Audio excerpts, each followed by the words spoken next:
ঝরঝরে ওয়েদার অতীত, হালকা নয়, এবার ধেয়ে আসছে বজ্রবিদ্যুৎ সহ বৃষ্টি।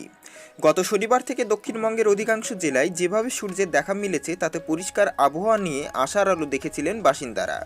তবে এমন ঝরঝরে ওয়েদার আর একমাত্র কয়েক ঘন্টার মধ্যেই অতীত হতে চলেছে, কেননা হাওয়া অফিসের পূর্বাভাস অনুযায়ী এবার বজ্রবিদ্যুৎ সহ বৃষ্টি ধেয়ে আসছে দক্ষিণবঙ্গের 4 জেলায়। কোন কোন জেলায় বৃষ্টিপাত হওয়ার সম্ভাবনা রয়েছে? পশ্চিমবঙ্গের পাশাপাশি বাংলাদেশের কোথায় কোথায় ঘন কুয়াশার পাশাপাশি বৃষ্টিপাতের সম্ভাবনা রয়েছে আজ এবং আগামীকাল, সমস্ত তথ্যই আজকের এই ভিডিওর মাধ্যমে আপনাদের সামনে তুলে ধরব। সুতরাং প্রতিদিনের দুবেলার গুরুত্বপূর্ণ আবহাওয়ার খবরগুলো পাওয়ার জন্য অতি অবশ্যই আমাদের চ্যানেলটিকে সাবস্ক্রাইব করে পাশে থাকবেন।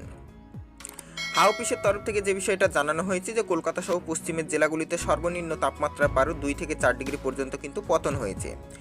রবিবার হাওয়া অফিসের তরফ থেকে আবহাওয়া সংক্রান্ত যে তথ্য পেশ করা হয়েছে তা থেকে জানা যাচ্ছে দক্ষিণবঙ্গের পুরুলিয়ার তাপমাত্রা সবচেয়ে কম ছিল, যেখানে 10.1 ডিগ্রি সেলসিয়াস। তবে এরই মধ্যে ফেব্রুয়ারি মাসের প্রথম সপ্তাহে আবহাওয়া কেমন থাকবে তা জানাতে গিয়ে আলিপুর আবহাওয়া দপ্তরের আবহাওয়াবিদ সৌরিশ বন্দ্যোপাধ্যায় জানান, আগামী দুদিন দক্ষিণবঙ্গের কোন কোন জেলায় হালকা আর কোন কোন জেলায় মাঝারি অথবা ঘন কুয়াশার দেখা মিলতে পারে। আবার সোমবার এবং মঙ্গলবার দক্ষিণবঙ্গের বেশ কিছু জেলায় বিক্ষিপ্তভাবে কিন্তু বজ্রবিদ্যুৎ সহ বৃষ্টিপাতও হতে পারে। 5 ফেব্রুয়ারি সোমবার বজ্রবিদ্যুৎ সহ বৃষ্টিপাতের সম্ভাবনা রয়েছে মুর্শিদাবাদ, নদিয়া, পশ্চিম বর্ধমান এবং বীরভূমে। দক্ষিণবঙ্গের এই 4টি জেলা ছাড়াও উত্তরবঙ্গের জলপাইগুড়ি, আলিপুরদুয়ার এবং কোচবিহারে বৃষ্টিপাতের সম্ভাবনা কিন্তু রয়েছে।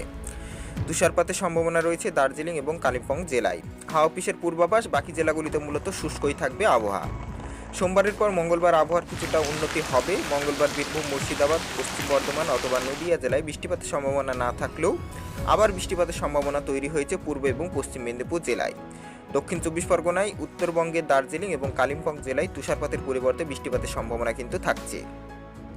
বাংলাদেশের ক্ষেত্রেও দক্ষিণবঙ্গের যে সমস্ত জেলা রয়েছে সমুদ্র উপকূলবর্তী সেই সমস্ত জেলায় হালকা মাঝারি বৃষ্টিপাতের সম্ভাবনা থাকছে। সকালের দিকে ঘন কুয়াশার দাপট সোমবার এবং মঙ্গলবার উভয়ই কিন্তু দেখা দেবে।